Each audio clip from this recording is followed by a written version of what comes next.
গরম পানি দিচ্ছি গরুর মাংস। গরুর মাংসের ভিতরে গরম পানি দিচ্ছি পুরা।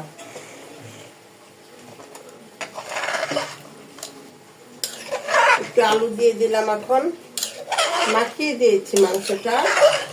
মাখিয়ে দিয়ে একটু নাড়াচাড়া করে দিয়ে তারপরে প্রেসারে দিয়ে করে দিয়েছি আপুরা। প্রেসারে একবারে মাখিয়ে একটু অল্প একটু কষাই নিয়েছি, কষাই নিয়ে নেড়ে চেড়ে দিয়েছি আপুরা। দিয়ে এখন ঝোলের পানি দিয়ে দিলাম কয়েকটা শীষ দিয়ে। এখন এই যে ঝোলের পানি দিয়ে দিলাম আপুরা। ঠিক আছে, এই তো আলু দিয়ে দিয়েছি। এখন আলু দিয়েছি, আলু দিয়ে দিয়েছি।